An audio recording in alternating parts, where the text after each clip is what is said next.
Bonjour mesdames et messieurs, bonjour chères auditrices, bonjour chers auditeurs. Nous sommes aujourd'hui le mercredi 8 février 2023 et vous nous suivez à partir de la plateforme Éclaireur Pro Vérité 2. Je dis merci à tous ceux qui aiment et qui accordent de l'importance au festin intellectuel. Et c'est un exercice cognitif qui consiste simplement à convaincre sans chercher à vaincre qui que ce soit. Parce qu'en la réalité, tout ce qui est vaincu n'est pas convaincu. Et quand quelque chose n'est pas convaincu, le travail devient encore plus difficile. Et donc pour nous, il est mieux de travailler sur les esprits plutôt que de travailler sur les corps, comme disait le grand maître Socrate.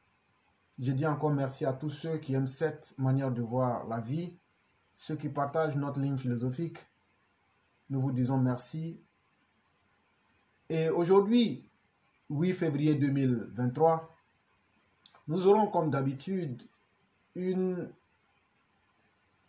série de sujets. Et la première est en lien avec l'année de la jeunesse, c'est-à-dire 2023, prônée par le chef de l'État, son Excellence, le président Alassane Ouattara. Et la semaine dernière, vous vous en souviendrez, nous avons fait le portrait de tout ce qui est néfaste à notre jeunesse, de tous les anti-modèles qui peuvent plomber le développement et l'envolée même de notre jeunesse. Aujourd'hui, nous allons vous parler de la communication comme étant un moyen stratégique qui peut aider à la promotion de ces grandes valeurs lancées donc par le chef de l'État. Et le premier sujet a pour titre la communication stratégique, un outil nécessaire au succès de l'année de la jeunesse. Je voudrais à présent m'adresser à nos jeunes, filles et garçons, car je suis convaincu que votre talent et votre énergie sont une chance pour notre pays. Je crois fermement en votre capacité à contribuer au développement de la Côte d'Ivoire. C'est pourquoi j'ai décidé de faire de 2023 l'année de la jeunesse. Il convient de saluer respectueusement cette volonté du président de la République, M. Alassane Ouattara, exprimée dans son discours de vœux le 31 octobre 2022. C'est une réaffirmation de la volonté démontrée par le chef de l'État. Elle est la culmination de plus d'une décennie d'actions en faveur des jeunes et dont la politique nationale de la jeunesse 2021-2025 en est l'actuelle boussole. Les interventions publiques devant bénéficier aux jeunes. Les interventions publiques devant bénéficier aux jeunes existent à foison dans la feuille de route du gouvernement pour l'année 2023.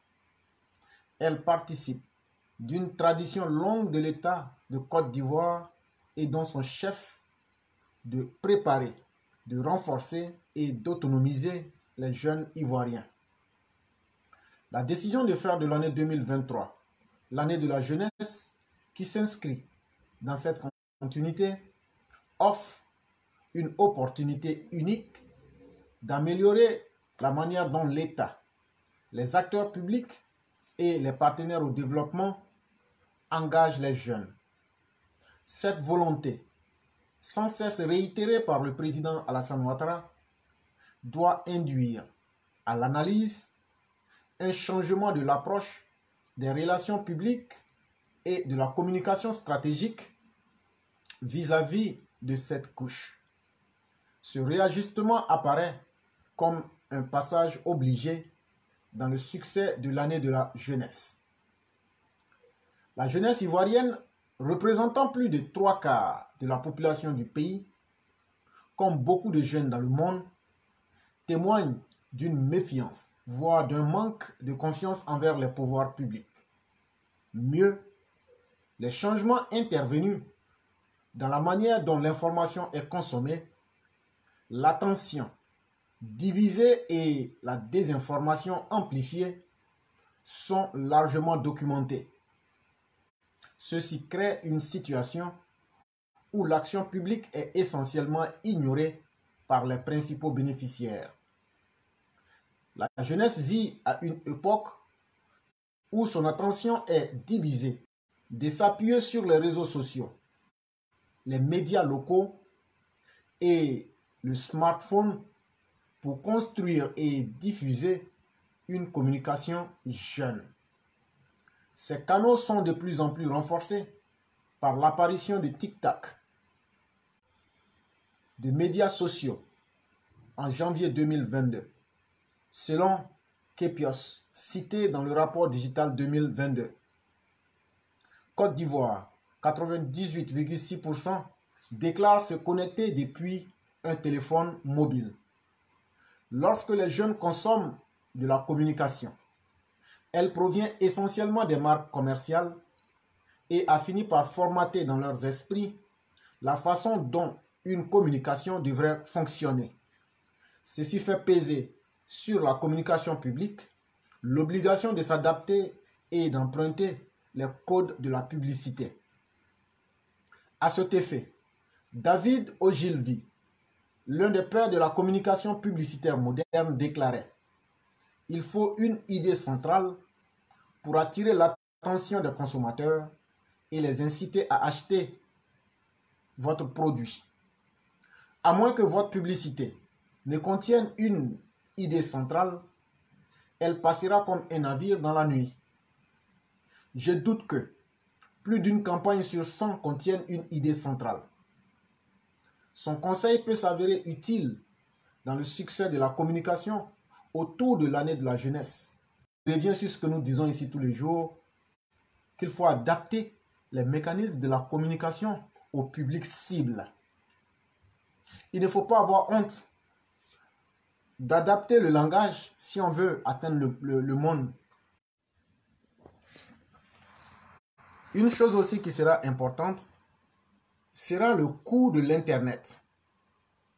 C'est vrai que nous allons inciter, comme l'article le dit, les moyens numériques s'imposent aujourd'hui comme une réalité inéluctable dans la vie de tout un chacun. Mais il faut reconnaître que le coût de l'Internet est assez exorbitant et assez dissuasif en Côte d'Ivoire. Il sera donc important que l'autorité publique en charge de la communication puisse négocier avec les structures et imposer un forfait mensuel de 10 000 francs. C'est une proposition que je fais. Aux États-Unis ou en France et en Europe, je vais dire globalement, pratiquement des forfaits à 10 000 avec l'Internet comme la communication illimitée. Or aujourd'hui, pour toute personne qui sait observer, la communication devient un outil fondamental dans le développement de nos pays. Et il faut aussi l'adapter au mode de consommation de notre jeunesse. Pourquoi ne pas donc faciliter l'accès à l'Internet et aux nouveaux moyens de communication en faisant des tarifs forfaitaires de peut-être 10 000 francs par mois? Ma foi, cela pourrait beaucoup faciliter la tâche si on pouvait avoir une bonne connexion presque illimitée ou même illimitée à 10 000 francs avec les appels. Si les autres le font, c'est que c'est possible chez nous en Côte d'Ivoire. Ce n'est qu'une question de volonté. Il faut seulement demander aux grands groupes de communication de diminuer un peu en termes de gourmandise, de diminuer leur gourmandise et chacun sera gagnant dans cette histoire-là. C'est vraiment important que l'État s'implique parce que à travers les médias sociaux, les médias numériques aujourd'hui, on peut changer le mode de consommation, de pensée de nos populations et adapter cela au développement physique que nous voyons aujourd'hui en termes de réalisations effectuées par le chef de l'État, son Excellence Alassane Ouattara. Le sujet numéro 2 a pour titre « Ma parole ». Dans l'évangile selon saint Matthieu, il est rapporté ceci. En ces temps-là, comme Jésus était entré en Capharnaüm, un centurion, c'est-à-dire un gradé de l'armée romaine, qui occupait alors la Palestine, le pays de Jésus, s'approcha de lui et le supplia. « Seigneur, mon serviteur est couché à la maison, paralysé, et il souffre terriblement. » Jésus lui dit alors, « Je vais aller moi-même le guérir. » Le centurion reprit, « Seigneur, je ne suis pas digne que tu entres sous mon toit, mais dis seulement une parole et mon serviteur sera guéri. Depuis lors, les chrétiens répètent tous les jours dans leur prière cette phrase. Seigneur, je ne suis pas digne de te recevoir, mais dis seulement une parole et je serai guéri. Et de nombreux chrétiens, surtout africains, croient tellement en la puissance de la parole et en ses vertus thérapeutiques qu'ils dépensent des fortunes pour entendre des pasteurs leur dire « Je te guéris au nom de Jésus ». Ces jours-ci, le pape, chef de l'Église catholique, se trouvait en République démocratique du Congo, c'est-à-dire en RDC,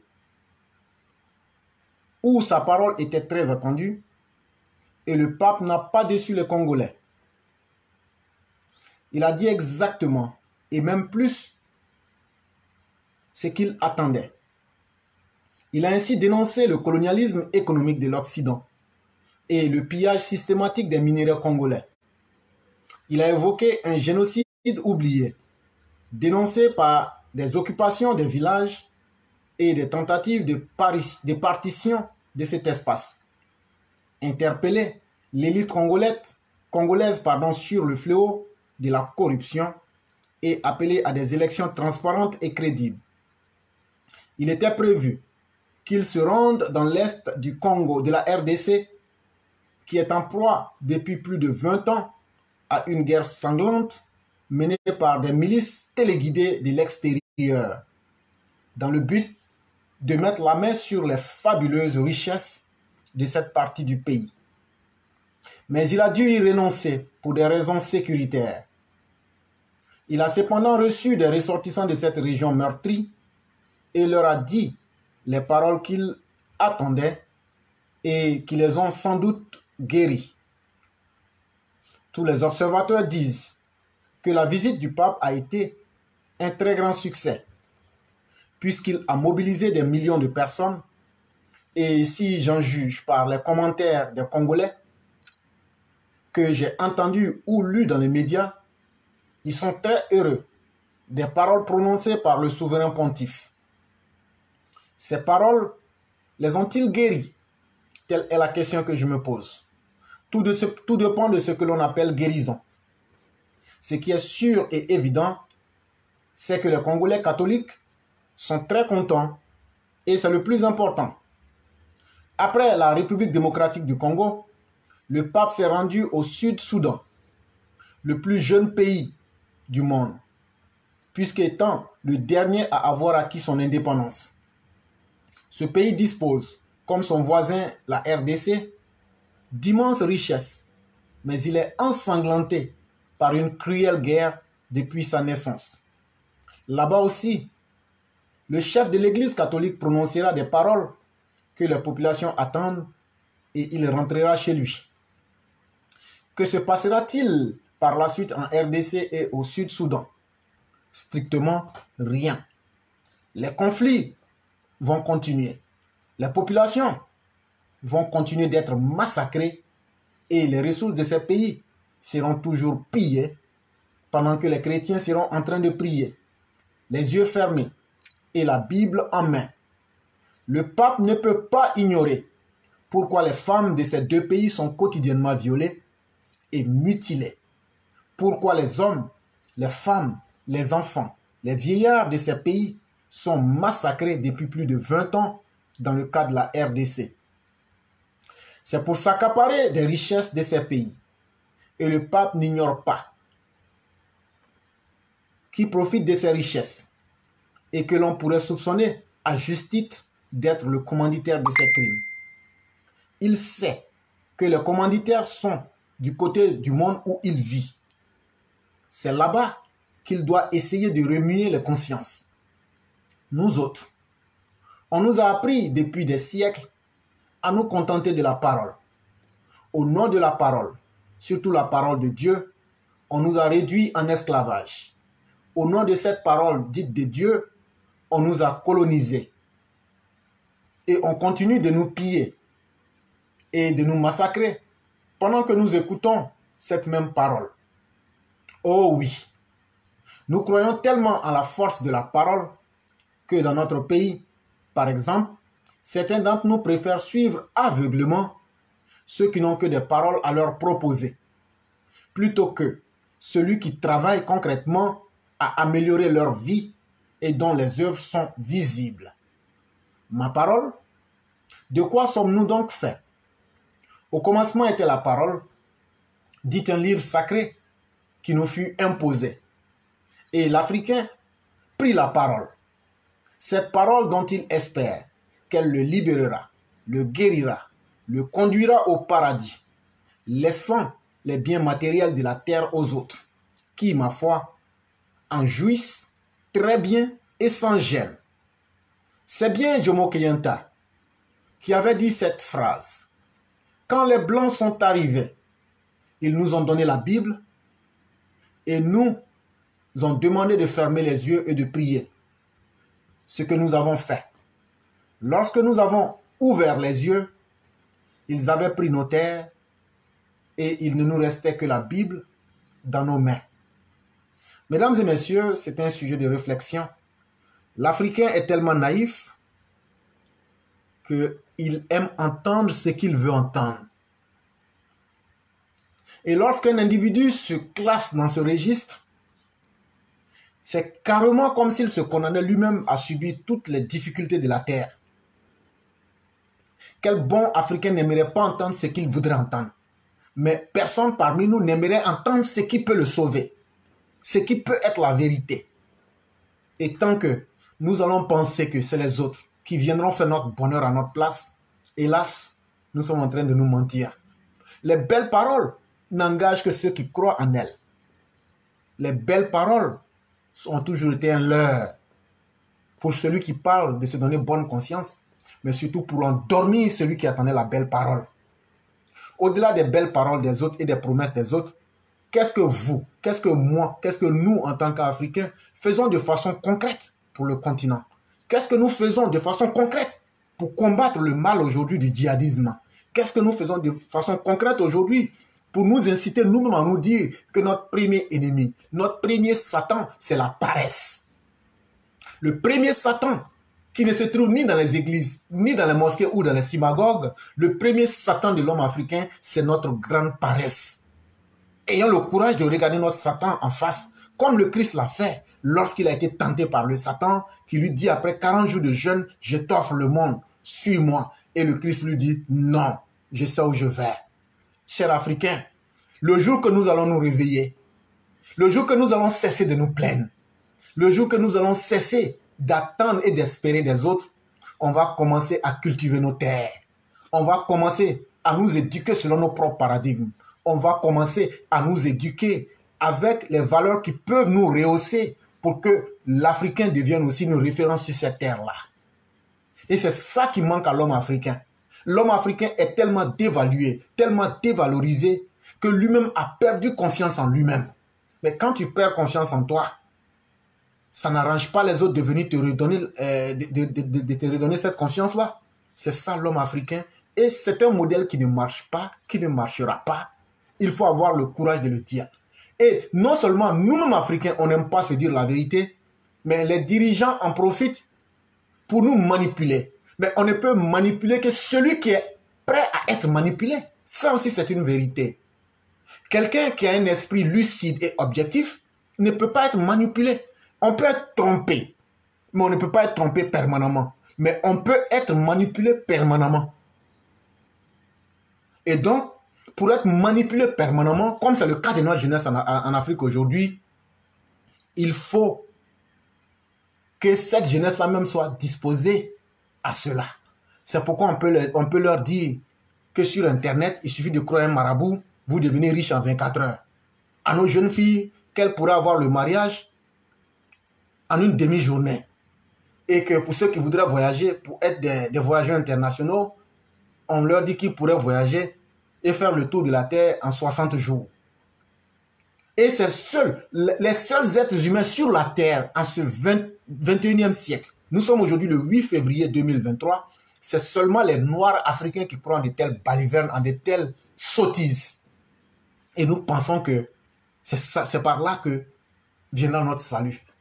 Le salut dont il est question, c'est d'abord le salut de sa propre personne sur la terre. Ne nous blaguons pas. Ne nous blaguons pas. Si nous ne travaillons pas, notre enfer va commencer sur cette terre-là. Et on a donc le choix fatidique de pouvoir nous dépasser nous-mêmes, de pouvoir arriver à être concret dans les choix que nous voulons opérer pour nous-mêmes, mais surtout pour les générations à venir. Il faudra que donc les hommes politiques aient un message clair, franc. Et c'est là que vous verrez le cas pratique de la Côte d'Ivoire où un homme comme Alassane Ouattara, qui fait du travail qui est visible, qui fait du travail qui est palpable, qui invite les gens à aller au développement, les gens lui disent non, non, non. Il y a Laurent Gbagbo qui nous dit que si lui vient au pouvoir, tous les Africains seront unis. Mais si les paresseux sont unis, si on unit 54 pays de paresseux, si on les unit, ça change quoi dans leur vie? Si on unit 54 pays qui sont unis dans leur division, à quoi est-ce que nous voulons aboutir? Si on unit tous les Africains, ce qui est faux et ce qui n'est pas possible, si on nous unit et que Laurent Gbagbo pense que lui, sa race est la race pure, il devient donc Hitler parmi les autres. Et donc, bonjour la catastrophe. Et donc, chers Africains, le discours réel, ça fait mal. Le discours qui t'impose le poids de la réalité, ça te fait mal. Mais c'est comme la plaie. Soit tu la soignes, ou soit tu la laisses s'infecter. Mais le médecin qui te soigne là, il n'est pas méchant. Et la douleur là, ce n'est pas lui qui l'a créée. Mais lorsque tu es dans la vraie vie et que les réalités se mettent en face de toi, tu n'as autre choix que de les affronter. Et c'est ça que l'homme africain ne veut pas faire. On aime les discours des gens comme les Laurent Gbagbo. Quand je vais venir au pouvoir, vous n'aurez plus à travailler. Je vais vous donner des chèques. Quand je serai au pouvoir, je vais mettre mon ethnie au-dessus des autres. C'est ce qu'ils ont fait aussi au Soudan du Sud. Vous dites que vous n'aimez pas les Arabes. Entre vous-même noirs, vous vous massacrez. Ça là, vous pouvez l'expliquer à qui? Vous pouvez expliquer ça à qui? Les choses, les barbaries les plus honteuses que l'humanité n'ait jamais connues, il aurait fallu qu'on attende le Rwanda pour voir cela. Les humiliations les plus atroces qu'un peuple puisse subir, il aurait fallu que la race noire existât sur la terre pour que nous puissions voir cela. Pour représenter le symbole de la honte, il aurait fallu que Internet puisse exister pour qu'on voit aujourd'hui nos jeunes frères, nos jeunes sœurs, nous Africains transformer Internet en bordel, transformer Internet en foire de la bêtise humaine, transformer l'Internet en des machines de manipulation des masses, transformer l'Internet dans la malhonnêteté qu'on appelle le 419 ou le broutage, selon les pays où on se situe. Quand au Nigeria, on appelle ça 419, en Côte d'Ivoire, on appelle ça le broutage. Et donc, aujourd'hui même, sur l'Internet, nos sœurs, nos frères aujourd'hui font de la prostitution. À travers ce que vous voyez des propositions de maraboutage et autres, il y a certes du mystique, mais il y a de la prostitution dedans. Vous pensez que les autres peuples n'ont pas aussi ces mêmes comportements-là? Mais eux, ils savent cacher leur comportement. C'est nous les Africains, on se lève, on va dans un village, on s'en va prendre les photos d'un Africain, il est en train de manger, ou bien il est en train de ramper, ou bien il est le plus vilain de la terre. Mais demain, quand les Blancs vont nous dire que nous sommes des sauvages, ça nous fait mal. Mais toi-même, ton comportement de montrer le frère du village, qui est peut-être malade ou qui est dans une mauvaise situation, en le présentant pour faire rire les autres là, toi-même là, tu présentes ta propre sauvagerie. Tout le monde utilise l'Internet pour se donner une bonne figure. Tout le monde utilise l'Internet pour progresser. Mais c'est nous les Africains, on pense qu'Internet là, c'est venu pour essayer de créer des contenus pour rendre les populations stupides. Et on est content. Le pape est venu la parler. Bon, le pape, il a parlé, il est quitté là. Il y a quoi qui s'est passé? Il n'aura rien. Parce que comme je l'ai déjà dit dans une émission précédente, Rome là, Rome se trouve en Italie. Si le pape là, il est pape là, et qu'on ne l'a pas nommé en Argentine là, et qu'on l'a pris dans son Argentine pour aller le nommer en Italie là, c'est parce qu'ils ont leur mangement là-bas. Et leur mangement là, si l'Italie perd son mangement, la Rome aussi perd son mangement. Si l'Europe perd son mangement, le pape aussi perd son mangement. Donc la parole que toi tu vas entendre pour te faire plaisir là, c'est la parole qui va te conduire en enfer, qui va t'expédier manu militaire en enfer. Ça là, moi je vais te dire ça. Tu peux aimer comme tu peux ne pas aimer. Moi, ce n'est pas mon problème. Ce qui est sûr, tu auras trouvé quelqu'un qui t'a averti et qui t'a dit la parole qui va te sauver. La parole qui va te sauver, ce ne sont pas les belles paroles des autres. C'est d'abord toi-même tes propres efforts. C'est ta lucidité, ton objectivité et ta capacité de te dire toi-même la vérité qui vont t'aider à évoluer, cher peuple africain, et non les fanfarons aujourd'hui de Kémy Séba, les prostituées de luxe comme Nathalie la longue jambe et certains autres qui aujourd'hui profitent de vous, les jeunes, pour essayer de prendre de l'argent avec les Russes, les Chinois, les Iraniens, et les mettre dans des coffres offshore pour s'enrichir davantage sur votre ignorance. Et ça vous plaît, en pensant que les Russes vont venir changer votre condition. Ils n'ont pas cette vocation-là, ils ne l'ont jamais pensé, ils ne le feront jamais. Par nature, je dis bien par nature, tout le monde aimerait être le premier. Et donc, eux ne vont pas venir améliorer votre condition pour que demain vous deveniez des compétiteurs. Et ça, il faut que nous le comprenions. Sinon, si l'Afrique, si la foi pouvait aider un peuple, nous avons cru en l'islam, on a cru au christianisme, on a cru en toutes les autres formes de croyance. L'Africain est le seul qui croit en toutes les formes de croyance, mais on est dernier dans tout. Ça doit nous amener à réfléchir.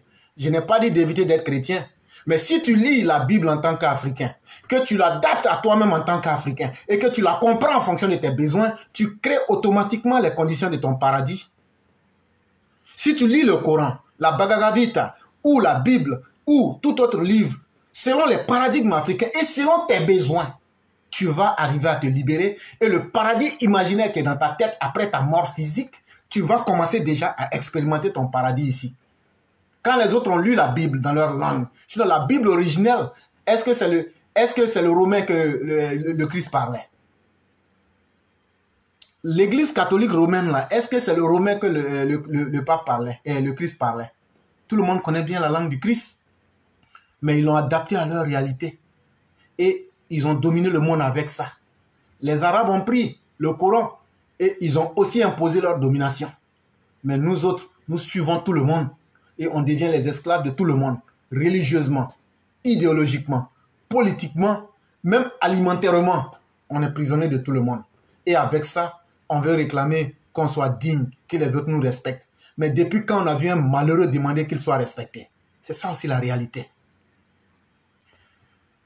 Sujet numéro 3, une mystérieuse maladie fait 20 morts à Bouaké. Ce qui se passe. Le mal mystérieux qui frappe depuis décembre 2022, Po Kahankro, un village de Bouaké, au centre de la Côte d'Ivoire, a fait 20 morts, principalement des enfants. Selon un nouveau bilan obtenu le jeudi par l'AFP, des sources locales. Les autorités ivoiriennes annoncent 16 décès, dont 13 enfants et 3 adultes. Le ministère de la Santé, de l'Hygiène publique et de la couverture maladie universelle a animé une conférence de presse le lundi 6 février 2023 afin d'éclairer l'opinion sur les investigations menées dans le cadre de la curieuse maladie qui a causé des décès à Po-Kahankro, une localité située à 20 km de Bouaké. Jusqu'au 26 janvier 2023, nous en étions à 12 morts.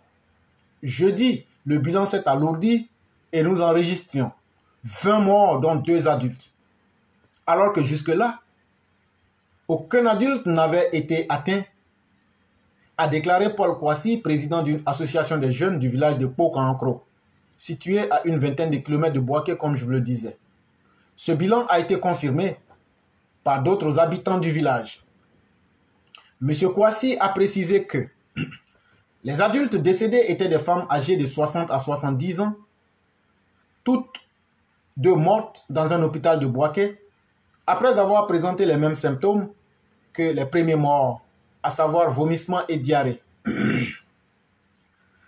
33 habitants de Po-Kahankro ont également été recensés récemment et admis en urgence au centre hospitalier universitaire de Bouaké, c'est-à-dire le CHU de Bouaké, avec des symptômes similaires, selon des sources hospitalières. 2 ministres s'étaient déplacés dans ce village en décembre 2022, après les premiers décès et le 31 janvier 2023, le ministre de la Santé, Pierre Demba, s'y est rendu pour faire une évaluation de la situation selon M. Kouassi. Face au mystère de ces décès et dans l'attente des résultats d'analyse qui tardent à venir, la thèse d'un acte de sorcellerie est mise en avant dans le village. Le professeur Beignet Bivro, directeur coordinateur de l'Institut national de l'hygiène publique, a indiqué que suite aux investigations menées dans cette zone, un germe a été découvert dans un endroit où était logé un fétiche installé dans le village de Pau-Cancro. Il a ainsi déclaré que 47% des victimes et 42% des décès liés à cette maladie seraient identifiés dans les environs de ce fétiche. Et soucieux de faire la lumière sur ce drame, des échantillons, selon le professeur Beignet, ont été prélevés et acheminés à l'Institut national de l'hygiène publique pour des analyses approfondies. Ainsi, à en croire le professeur Dosso Myriel, directrice de l'Institut Pasteur de Côte d'Ivoire, en abrégé IPCI, les analyses des échantillons venus à l'INHPB ont permis de découvrir un Clostridium, c'est-à-dire une bactérie qui produit des toxines. Cette bactérie, selon elle, est à la base des infections qui ont causé plusieurs décès à Pau-Cancro. Pour sa part, le ministère de la Santé, de l'Hygiène publique et de la couverture maladie universelle, Pierre Ngou Demba, a fait savoir à l'auditoire qu'un système de prise en charge avancé a été installé dans le dit village dès le premier signal de cette maladie. Ce dispositif, au dire du premier responsable du système sanitaire ivoirien, composé d'infectiologues, d'épidémiologues, a permis, grâce à la qualité des soins et surtout à la promptitude dans la prise en charge, de canaliser cette maladie et réduire considérablement le nombre de décès. C'est pourquoi, du haut de sa tribune, le ministre de la Santé a saisi l'occasion pour adresser ses vives félicitations aux agents de la santé qui ont fait preuve de professionnalisme, d'abnégation et de résilience. Il a par la suite ajouté qu'à la date d'aujourd'hui, parmi les 34 malades hospitalisés, 24 d'entre eux ont pu regagner leur domicile après la prise en charge subventionnée. Fort donc de cela, il a affirmé sans sourciller que la maladie est désormais sous contrôle. C'est un article qui a été tiré d'Afrique sur 7. Et chers mesdames et messieurs, pour simplifier la chose, on dit qu'il y a un village de Boaké là. Un village qui a 20 km de Boaké. Le village s'appelle Pau-Cancro. Depuis pratiquement décembre, on voit que des gens meurent, mais c'est une mort bizarre, on ne comprend rien dedans. Et dans un premier temps, on a pensé que c'était les sorciers. Mais après, quand les gens ont bien observé la maladie, on a constaté qu'il y a un fétiche dans le village là-bas. Et tous ceux qui ont contact avec ce fétiche-là, ou même qui s'approchent, il y a des microbes qui ont été créés. Et en fait, ces microbes-là, une fois que les gens ont contact avec ces microbes-là créent des toxines, c'est comme des poisons. Et donc, ça crée la maladie et il y a au moins plus d'une vingtaine de personnes qui sont mortes. Et donc, comme à nos habitudes, plutôt que d'être dans la raison, c'est le branle-bas. Mais les autorités sanitaires, après avoir observé la situation et effectué ce qu'elles devraient faire, on a pu comprendre l'origine de ces morts et surtout, aujourd'hui tout va bien, puisqu'on sait de quoi il est question. Mais en réalité, il faut reconnaître une chose. Je ne critique pas l'animisme, je ne critique pas la religion, mais je critique des comportements dans ce cas spécifique. Je ne suis pas contre ceux qui croient aux fétiches. Je ne vous demande pas de ne pas adorer vos fétiches. Mais si vous devenez propre pour adorer vos fétiches, là, ça fait quoi? C'est pas seulement... Quand tu prends tous les féticheurs africains, ils sont sales. Et puis vous sentez. Je ne sais pas si c'est la marque qui fait que les gens peuvent vous respecter, ou même si c'est votre marque de fabrique. Mais une religion même qui est basée sur la saleté. Quand on te dit que quelqu'un est un féticheur, c'est les trucs sales là, il sait faire. Quand on dit quelqu'un est dozo, c'est un habit qu'il porte pendant 10 ans qu'il ne lave pas. Quand on dit quelqu'un est combien, quand tu t'en vas dans son sanctuaire, tu ne peux pas respirer. Quand on dit quelqu'un est nganga, quand tu t'en vas dans la forêt, tu ne peux pas respirer. Odeur. Mais finalement, comment vous voulez que les gens aiment votre religion si vous êtes sale? Et voilà un des exemples de cette saleté-là. Tellement vous êtes, le fétichisme est devenu sale. Jusqu'à même ça crée même aujourd'hui des poisons qui tuent la population. Devenir propre là, ça ne coûte pas cher. Et la première source de toutes les maladies, c'est d'abord la saleté. Quand tu es sale, tu es malade dans tous les sens. Et ça, je vais vous donner un exemple. En Europe, il fut un temps où il y avait une maladie dangereuse qu'on appelait la peste noire. Cette maladie a dévoré, je dis bien, a dévoré des millions d'Européens. Mais les gens n'arrivaient pas à comprendre qu'est-ce qui fait que cette maladie-là existait. Et les gens étaient dans le désarroi, mais la mort continuait à frapper. C'est plus tard que les gens vont prendre le soin d'observer correctement et ils vont comprendre que partout où il y a les rats, les souris, cette maladie-là prolifère là-bas. Cette maladie-là prospère là-bas et les gens meurent. Mais toi, ton fétiche là est là, c'est sale. Tout le monde a accès à ça. N'importe quoi peut avoir accès à ça. Toi-même, tu vis dans la saleté. Demain, quand tu vas tomber malade, tu vas encore accuser le vieux oncle parce qu'il a perdu ses dents, sa gencive le gratte. On dit non, c'est viande de l'homme, il est en train de manger. On va là accuser la vieille tante. Non, c'est elle qui a fait que l'enfant là, il devrait avoir BPC cette année, mais elle l'a tué par jalousie. Tout ça, toujours en train d'accuser les autres. Mais accuser maintenant la Russie. Accuser maintenant la Russie. Et même fétichisme vous faites là. Vous ne valez rien dedans même. Je parle de tous les Africains. Fétichisme qu'on fait là, on ne vaut rien dedans. C'est nos ancêtres qui savaient se faire respecter là. Eux, ils ont pris fétichisme et puis ils ont aveuglé les Blancs quand ils sont venus. On va me dire, mais après, ils ont eu raison d'eux. Oui, ils ont eu raison d'eux parce que parmi nous-mêmes, en très bons Africains, en très bons traîtres, il y a certains qui ont corrompu et qui ont donné les secrets de nos villages. Et c'est pourquoi quand ils sont venus, ils ont ciblé donc les prêtres et nos connaisseurs qu'ils ont traités de sorciers avant maintenant de les abattre et avant maintenant de nous animaliser dans les esclavages et jusqu'à la colonisation. Voilà un peuple qui n'a pas de barrière de protection. Voilà un peuple qui n'a aucun repère spirituel. Voilà un peuple qui n'a pas de secret. Voilà un peuple qui pense que c'est dans la saleté, dans la souillure que lui peut prospérer. Mais si vous aimez la saleté, allez maintenant installer les fétiches là dans WC. Ou même si tu es dozo, que tu ne sais pas te laver là. Mais il faut dormir dans WC en même temps. Il y a des choses qui ne font pas honneur à notre race. Ayons le courage de nous dire. Il y a des choses qui ne font pas honneur à notre race. Quand quelqu'un est propre là, même si tu ne l'aimes pas là, au moins là, sa présence ne te gêne pas. Mais toi tu es là, et puis ils aiment prendre choses comme on appelle transport en public. Surtout les dozos. Ils aiment prendre baka ou mes bus ou bien tout pour rentrer dans le truc.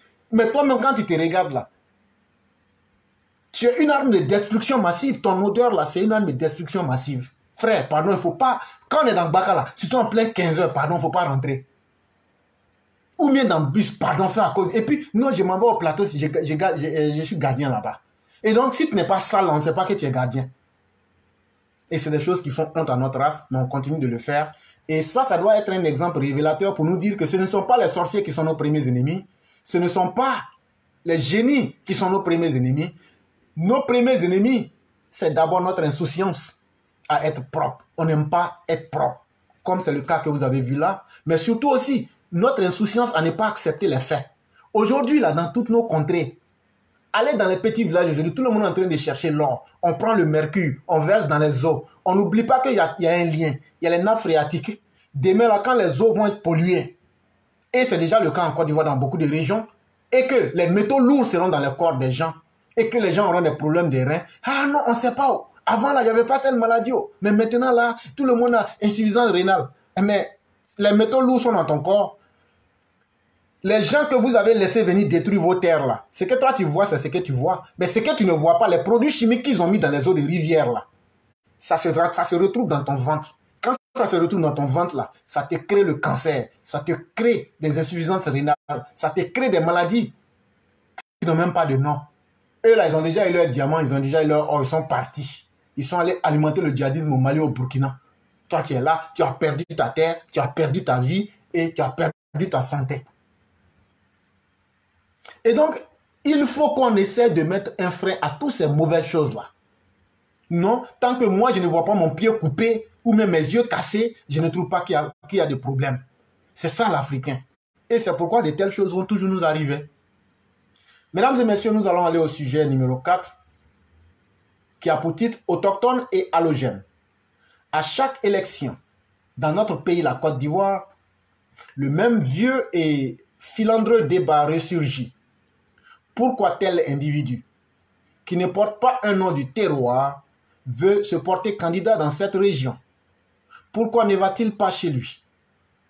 Et c'est à ce moment-là que nous ressortons nos histoires d'autochtones et d'allogènes quand on ne va pas chercher un mot encore plus savant tel que allochtone. Tout ça pour dire que la personne en question n'est pas de l'ethnie du coin.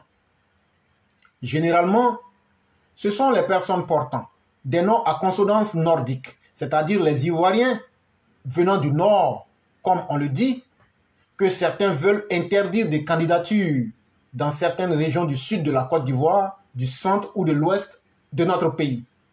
Mais depuis quelque temps, on y a inclus des personnes au nom à consonance baoulé. Ainsi, a-t-on vu récemment des chefs d'une région s'insurger contre le choix d'un parti politique porté sur un Kwaku dans une région du centre-ouest. Qu'est-ce que des chefs traditionnels ont à voir avec le choix du candidat d'un parti politique? Et l'argument que l'on croit imbattable est celui-ci. Est-ce qu'un Kona ou un Digbe peut être candidat au nord de la Côte d'Ivoire même? Est-ce qu'il peut être candidat là-bas? Ça dit à Korogo ou à Odjene là-bas? Frère, c'est d'où? À Kong, par exemple. Est-ce qu'il peut être candidat là-bas même? En clair, est-ce qu'une personne originaire du sud du pays peut se porter candidate à une élection au nord de notre pays? Ceci pour nous dire que s'il y a bien une région qui refuse l'intégration des autres composantes de notre nation, c'est bien le nord de la Côte d'Ivoire, ce qui justifierait que par réciprocité, l'on refuse aux ressortissants de cette partie du pays d'être candidats ailleurs que dans leur région d'origine. Évacuons rapidement cette question. Oui, un ressortissant d'une autre région, que le Nord peut y être candidat et être réélu. Comme nous ne connaissons pas notre histoire, nous avons oublié que Félix Houphouët-Boigny a été élu député de la Côte d'Ivoire au Parlement français en 1946 par le nord de la Côte d'Ivoire et non le sud ou l'ouest de la Côte d'Ivoire. C'est ce même nord qui, à cette époque, incluait une bonne partie de l'actuel Burkina Faso. Oui, ce n'est pas le pays baoulé qui avait envoyé Félix Houphouët-Boigny au palais du Bourbon, mais bel et bien le nord de la Côte d'Ivoire. À cette époque, Félix Houphouët-Boigny n'était pas le puissant président qu'il fut plus tard, mais il trouva les arguments pour convaincre cette partie du pays de voter pour lui au détriment des candidats issus de cette même région du Nord. Alors pourquoi veut-on nous faire croire qu'aujourd'hui, un Kouadio ou un Seri ne pourrait pas se faire élire au Nord, qui a essayé d'être candidat dans le nord de la Côte d'Ivoire et a été empêché ou que sa candidature a été refusée? De l'autre côté, s'est-on interrogé sur les raisons pour lesquelles un Lida Kwasi, qui se réclame fils autochtone d'une certaine région, est battu aux législatives par un Kouyaté que l'on a présenté comme un allogène ou un allochtone, en tout cas pas fils pur jus de Lakota, simplement parce que Kouyaté a été plus convaincant aux yeux des électeurs. Nous ne sommes plus au temps du parti unique où les élus étaient plus ou moins imposés. Aujourd'hui, chacun a la liberté de voter pour qui il veut. Et certains candidats, plutôt que de chercher des arguments pour convaincre le maximum d'électeurs, cherchent à exclure leurs adversaires en utilisant le tribalisme, les ethnies, les origines, comme on l'a fait au temps de l'ivoirité. Comme bon nombre d'entre nous n'avons pas de mémoire, nous avons déjà oublié où cela nous a conduit. Que ceux qui n'ont pas encore oublié se ressaisissent. Les Ivoiriens ne sont plus enfermés dans les ethnies géographiquement délimitées, d'où ils ne peuvent plus sortir. Quelles que soient nos ethnies, nous pouvons naître et vivre n'importe où sur le territoire ivoirien et nous y enraciner. Et pour se faire élire quelque part, nos populations ne regardent plus les noms, mais les liens que les candidats ont tissés avec elles et les actes qu'ils ont posés. Aujourd'hui, nous sommes très fiers de savoir qu'une Rachel Keke, d'ethnie Dida et native d'Abobo, est députée en France, donc française. Mais nous avons du mal à accepter qu'un Kouakou ou un Ien, natif de Côte d'Ivoire, soit candidat dans une certaine région de cette même Côte d'Ivoire. Essayons de grandir un peu. Avez-vous remarqué qu'un fils du Kenya est devenu président des États-Unis pendant 2 mandats? Avez-vous remarqué que l'actuel premier ministre de la Grande-Bretagne est d'origine indienne et pratiquant de la région hindoue? Tirons les leçons de notre histoire. Voyons comment le monde évolue et grandissons. C'était un très bel article de notre père Venance Conan, tiré de Fraternité Matin de ce jour. Je dis merci vraiment à tous ceux qui nous ont suivis. Normalement, c'est l'émission de demain. Après, je vais la supprimer. Mais ceux qui ont des questions à poser, vous pouvez le faire dès maintenant. Et n'appelez pas. N'appelez pas. Comme je le dis, c'était normalement une émission qui devait être en privé. Il y a un de mes appareils qui m'a lâché. Et donc, par inadvertance, j'ai lancé directement le direct qui se fait public maintenant. Ce n'est pas un problème. Et donc, cela donne l'avantage donc à ceux qui nous suivent de pouvoir donc poser vos questions. Est devenu président. Et donc, ceux qui ont des questions à poser, je vais répondre pratiquement à une dizaine de questions et on va mettre fin au direct. Donc, ceux qui ont des questions à poser, n'appelez pas, posez vos questions simplement, je vais répondre. Et s'il n'y a pas de questions, on va directement fermer le direct.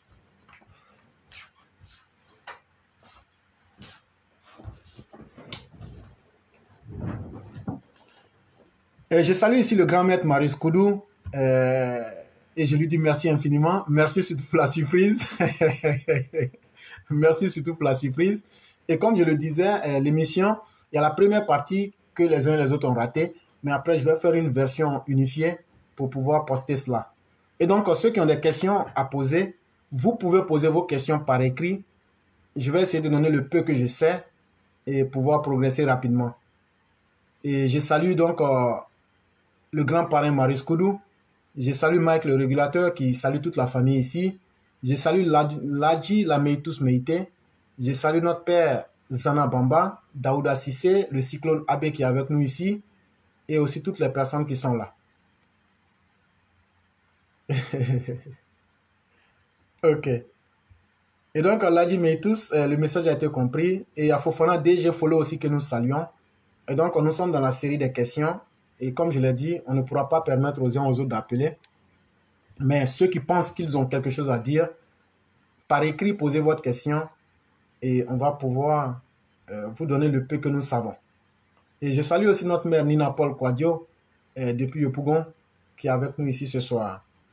Et je n'oublie pas aussi notre mère bien-aimée Fiona Kora, qui nous suit en ce moment. Et donc, mesdames et messieurs, il me semble que peut-être qu'il n'y a pas de questions comme hier. Et donc, on va essayer de mettre fin au direct. Et il y a Rui de Kerensky que je salue qui dit « Ça m'a surpris, hein, le direct. J'étais tellement pris. » Il y a aussi notre mère Alimata Dos que nous saluons.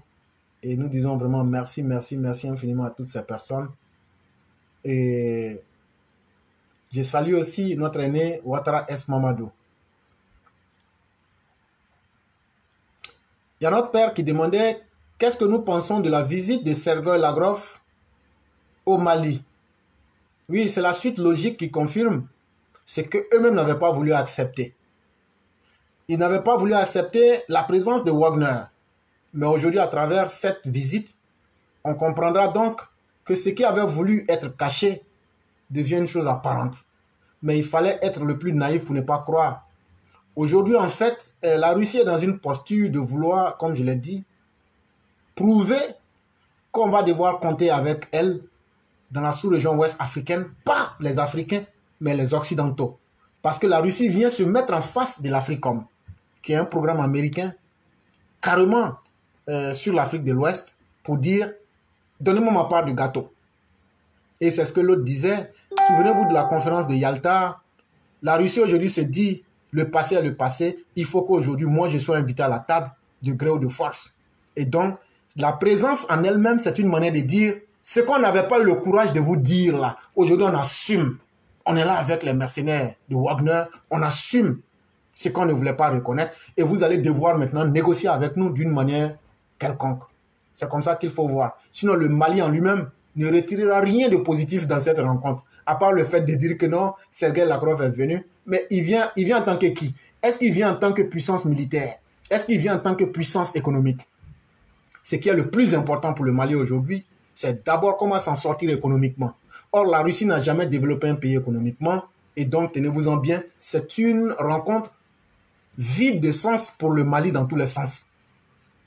Et c'est la Russie qui s'est fait donc gagner en image pour dire que je suis là et on va devoir négocier avec moi pour redéfinir les cartes du monde. Malheureusement, cela se fait sans les Africains, mais cela se fait surtout avec des Africains qui se laissent utiliser en pensant que cela va résoudre leurs problèmes, alors que cela ne fera que différer le malheur qui va les frapper. Il y a le roi du printemps qui posait la question de savoir que faut-il faire pour régler définitivement cette question de racisme et de xénophobie. La question est assez vaste, le roi, parce que on est parti sur un aspect global pour revenir à la Côte d'Ivoire. Et donc, si on est sur l'échelle continentale africaine, il faut rééduquer l'homme africain à avoir plaisir pour lui-même. Quand je me souviens du Martiniquais Frantz Fanon, qui a laissé son métier en France pour aller aider à la lutte de la libération de l'Algérie, qui a aidé, qui a réfléchi, qui a proposé pour aider, alors qu'il n'avait aucune raison, pour ceux qui ne comprennent pas, d'aider la condition de l'homme noir. C'était des gens vrais. Quand je prends certains panafricains, je veux dire les vrais, qui ont aimé réellement l'Afrique, quand je prends ces personnes-là, si nous nous sommes inspirés de leur modèle, on aurait pu faire comprendre que tous les hommes noirs sur la terre sont des frères. Mais prenez l'exemple de l'Afrique du Sud, où ce sont les Noirs sud-africains qui font la chasse aux Noirs, aux autres Noirs africains du Zimbabwe, du Nigeria et des autres pays africains de la RDC. Ce ne sont pas les Blancs. Hier, on disait que c'est les Blancs qui ont fait l'apartheid contre des Noirs en Afrique du Sud. Mais lorsque des Noirs dirigent, ce sont des Noirs sud-africains qui font la chasse aux Noirs africains. Et donc, vous comprenez que c'est le Noir même en lui-même qui a un problème. On a un problème parce qu'on n'aime pas voir un autre Noir prospérer. Et ça, c'est le premier sentiment que tous les Noirs partagent. Quand on est dans un coin, si lui ne progresse pas là, lui veut que tout le monde tombe. Comme le cas, le Mali et le Burkina, comme ils ne peuvent pas résoudre leurs contradictions internes, il faut que la Côte d'Ivoire aussi tombe. Il faut que le Burkina aussi tombe. Il faut que le Mali tombe. Il faut que la Guinée tombe. Il faut que le Ghana tombe. Et qu'est-ce qu'ils font? Ils sont en train de rechercher tous les mécanismes pour exporter leur djihadisme et le désordre à travers le problème russe sur la Côte d'Ivoire, le Ghana et le Libéria actuellement. Et c'est là que vous allez voir le président du Libéria même qui a appelé la Côte d'Ivoire à les aider. Parce que contrairement à ce qu'on pense, il y a beaucoup de Burkinabés qui descendent sur le Libéria en ce moment. Mais alors que, si on s'était dit que, est-ce qu'il est plus facile de créer un problème que de le résoudre? Le plus difficile, c'est de résoudre le problème. Alors qu'on pouvait ne pas créer le problème. On pouvait ne pas être content avec les institutions et attendre les élections et battre ces personnes-là. Mais l'Africain préfère créer les malheurs. Tant que lui ne s'en sort pas, il va aussi créer les malheurs sur les autres. Ça, c'était à l'échelle continentale. Et tant qu'on va penser comme ça, la question du racisme ne sera pas résolue parce qu'il y a le racisme entre les Noirs même. Et quand on vient, les gens, ça va étonner beaucoup. J'ai déjà parlé de l'échelle continentale, mais prenons maintenant le cas ivoirien. Comment comprendre que les fils d'un même pays qui ont toujours vécu ensemble, aujourd'hui, on vient de dire qu'il y a une ethnie qui est mauvaise et qu'une ethnie serait bonne. Et donc on crée de façon artificielle la méfiance. Et on prend des peuples comme des dangers pour les autres parce que des politiciens ont compris qu'ils peuvent utiliser cette peur créée artificiellement pour essayer de contrôler le mental d'une certaine partie de la population et donc créer le chaos. Et donc faire comprendre à l'autre, l'autre ethnie là est ton ennemi. Et chaque fois qu'ils auront l'occasion, ils vont vous exterminer. Et une fois qu'on crée ça, ça devient quelque chose qui prend. Et actuellement, c'est exactement le même mécanisme qui a prévalu au Rwanda. Et c'est ce même mécanisme-là que Laurent Gbagbo est en train et a essayé de mettre en Côte d'Ivoire sur plus de 10 ans. Sinon, à la réalité, si on extirpe ces politiciens-là, qui sont les promoteurs de la haine dans le cas ivoirien, vous verrez qu'il n'y a pas de problème en Côte d'Ivoire. Ça veut dire quoi? Si on prend Lida Kwasi, on le fout en prison pour propos xénophobes. On prend Simone Eve Gbagbo, on la fout au cachot pour propos xénophobes. On prend Laurent Gbagbo lui-même qui s'arrête à son âge pour dire, pour mentir aux populations, on vous a arraché vos terres, et ce sont les gens qui sont venus vous arracher vos terres, on vous a spolié de vos terres. C'est du mensonge.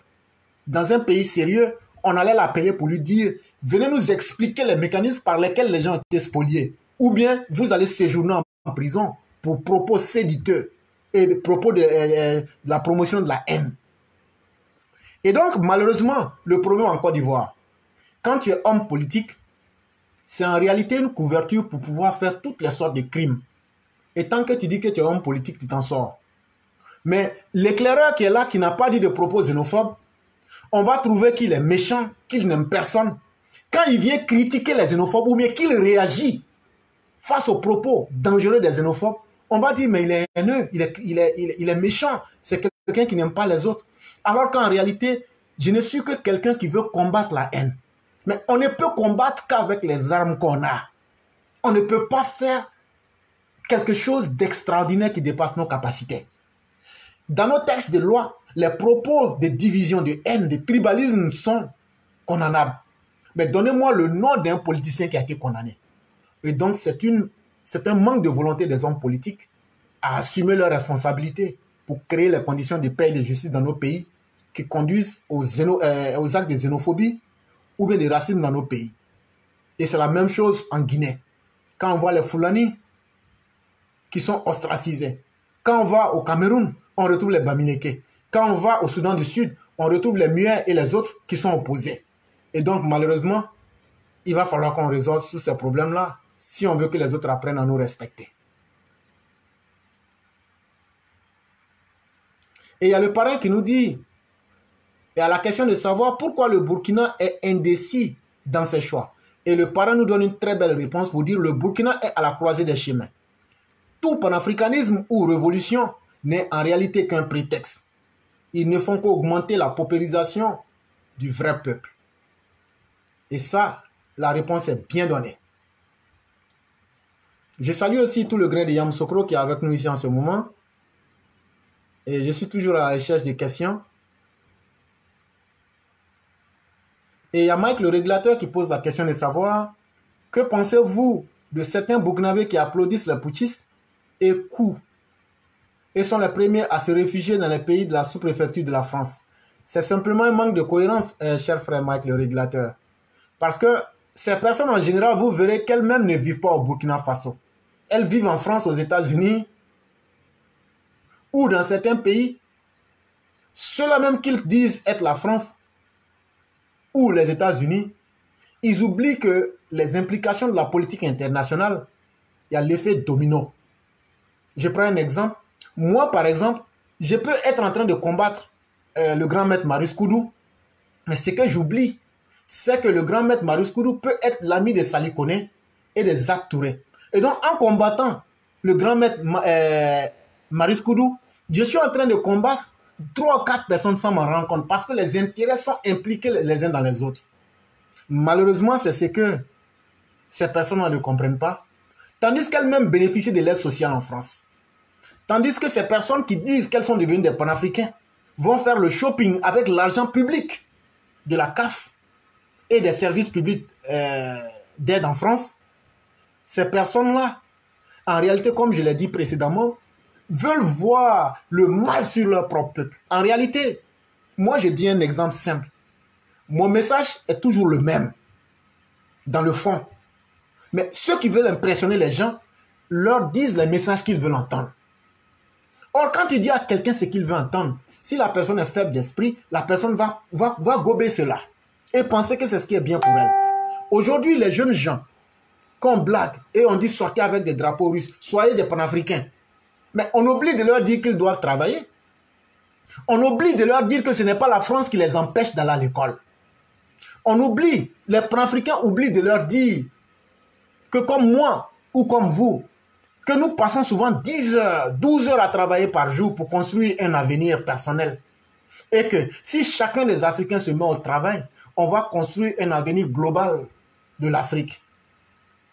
Il faut aussi que les panafricains prennent le soin de dire que ce n'est pas la France qui a obligé Damiba à chasser Roch-Marc Kaboré. Ce n'est pas aussi la France qui a obligé Traoré à chasser Henri-Paul Damiba. Ce n'est pas la France qui empêche aujourd'hui Assimi Goïta d'organiser des élections crédibles selon lui-même sa propre parole. Est-ce que c'est la France qui lui dit de ne pas le faire? En réalité, l'homme africain n'aime que le désordre et l'irresponsabilité. Et donc quand il voit ses propres frères qui l'a blagué et qui se font canarder et qui après prennent un baluchon pour se disperser dans le reste du monde, en réalité, sa soif de haine, sa souvi, dit voilà, nous on est en France ici, oh. Vous n'avez pas dit vous êtes bêtes, on va vous mettre dans le feu et puis nous on est assis ici.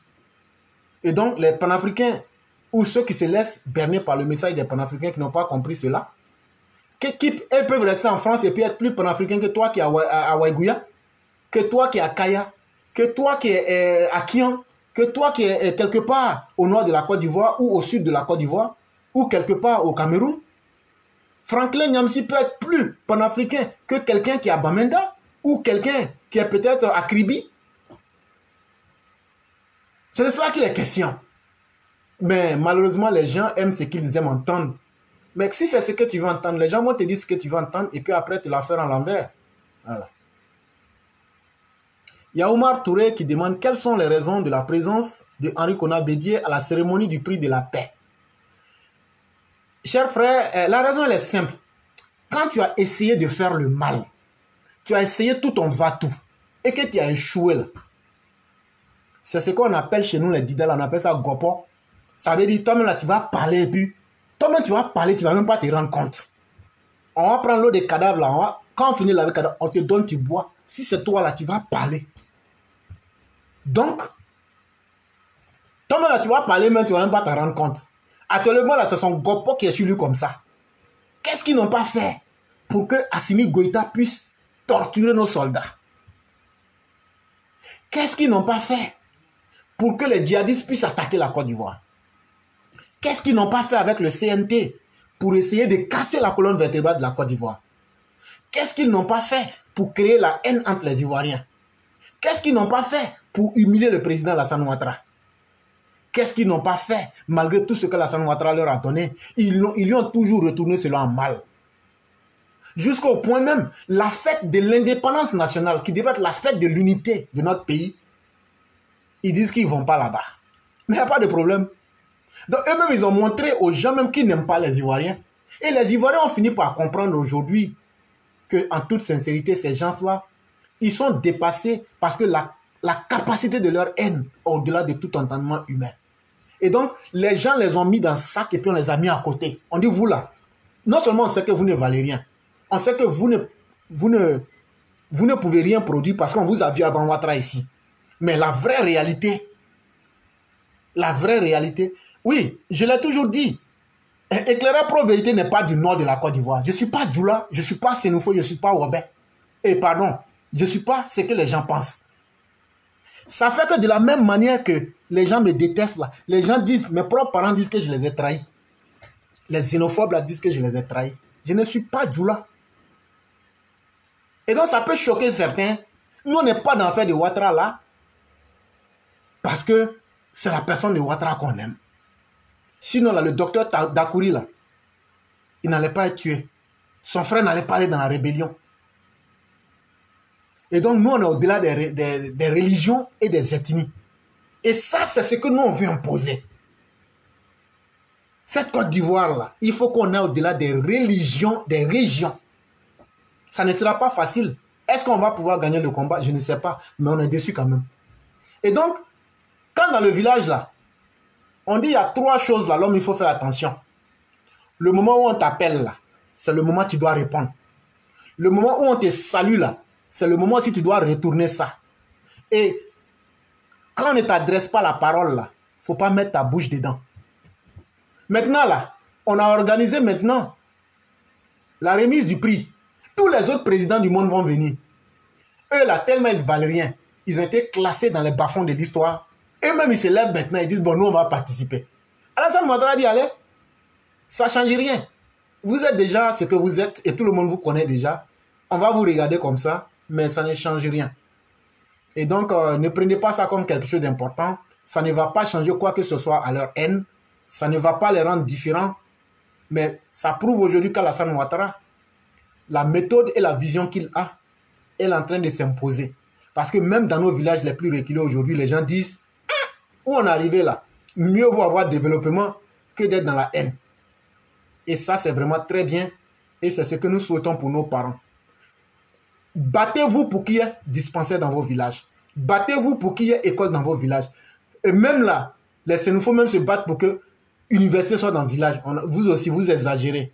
Si ça est déjà à Korogo, là, c'est bon comme ça. Sénoufo. Et donc, on ne peut pas faire université dans tous les villages.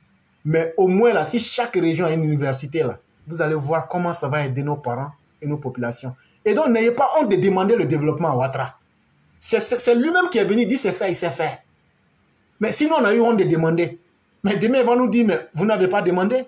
Donc, n'ayez pas honte de demander le développement à Ouattara. S'il ne fait pas cela, on va faire palabre avec lui. On va porter gants pour venir, viens, on va se battre ici. Tu as dit, tu peux faire développement. Moi, j'ai demandé école. Où est école là? On organise 5 minutes rapidement sur gants. Ça, c'est pour faire dans la note comique. Mais comme pour vous dire que Alassane Ouattara est capable de ce qu'il dit. Et il fait même mieux que ce qu'il dit. Et donc, demandons. Demandons. Il y a le roi du printemps qui dit « Qu'est-ce que tu penses, éclaireur, de l'attitude actuelle de Blé Goudé qui se fait un chant de la paix? Est-il sincère dans sa démarche ou c'est une stratégie pour reprendre des forces ?» C'est simplement une stratégie, chers frères. Pour tout bon observateur de la politique ivoirienne, Blé Goudé même sait que, humainement parlant, il ne s'est pas donné de la carapace intellectuelle ou professionnelle quand on a passé toute sa vie à être un criminel, quelqu'un qui verse le sang des Ivoiriens, et qu'on a passé une bonne partie de sa vie en prison, et qu'on ne s'est pas recyclé professionnellement comme intellectuellement, c'est pas en lisant quelques livres de proverbes africains qu'on retrouve sur Internet. Hein? Voilà, vous partez sur Internet, vous tapez proverbes africains, vous aurez tous les proverbes que vous pouvez apprendre. Mais ça, ce sont les esprits faibles. En réalité, dans la manipulation des masses, il y a l'art de la rhétorique. Ceux qui veulent comprendre et essayer à ce jeu-là, allez lire le livre de Schopenhauer, Comment avoir toujours raison. Vous allez pouvoir un peu, à un certain niveau, pouvoir manipuler les masses. Et lui, il n'a fait qu'à adapter cela à un terrain africain et il essaie de distraire les esprits. Plus on va vous faire rire, plus vous allez ne plus être capable de voir les vrais problèmes et de vous intéresser aux vrais problèmes. Parce que là où on est, Ouattara n'est pas là pour faire rire quelqu'un. Hein? Dites-moi, un homme qui se respecte comme Ouattara, depuis qu'il est venu dans la politique, combien de fois Ouattara vous a fait rire?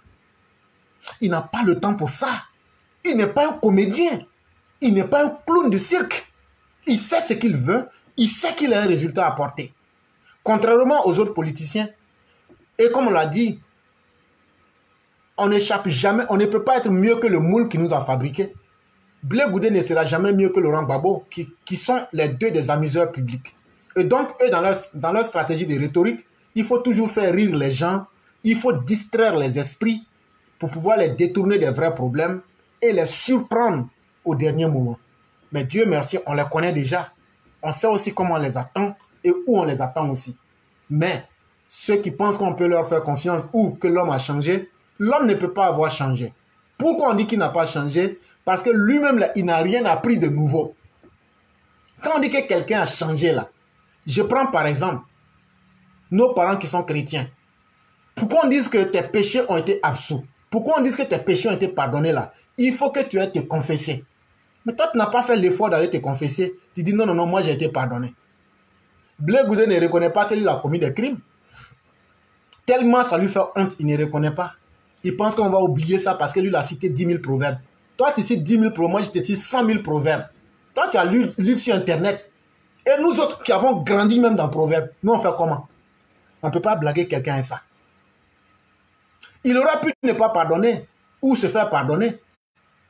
Mais il aurait pu quand même se former et dire, quand j'étais en prison, voilà ce que j'ai pu faire pour obtenir quelque chose. Et les gens allaient douter. Ah, il était un ancien criminel, un macheteur, mais il dit qu'il a fait diplôme d'économie ou de quelque chose. Et donc, même s'il n'a pas d'expérience, peut-être qu'il a appris. On va essayer. Il n'a pas ça aussi. Et lui-même, là, quand tu lui demandes, là, depuis que tu vis là, tu as fait quel travail? Il n'a jamais travaillé. Donc, toi, tu vas faire... Cette personne-là, est-ce qu'elle a changé? Non, elle est restée la même personne. C'est l'environnement autour de lui qui a changé. Et il essaie désespérément de vouloir convaincre les esprits faibles de le suivre. Ou bien de convaincre ces esprits-là que lui, il a changé. Mais tous ceux qui vont mordre à la maison vont le regretter amèrement. L'homme n'a pas du tout changé et il va revenir à ses mêmes méthodes dès que l'occasion lui en sera donnée. Il y a Marius Koudou qui nous dit Oufo Boigny a confié ce prix en réalité à la fois à Bédié ou au Prado. Bédié est déjà à Yamoussoukro depuis et sera heureux de déjeuner avec le Prado. Bravo au Prado pour son leadership gagnant. C'est historique ce qui va se passer à Yamoussoukro. C'est vraiment intéressant. Et je salue un soroïste qui est avec nous ici, la l'emmerdeur au travail. Et c'est un plaisir d'être avec vous. Et je crois que les questions ont été déjà posées. Et je ne pense plus qu'il y ait des questions.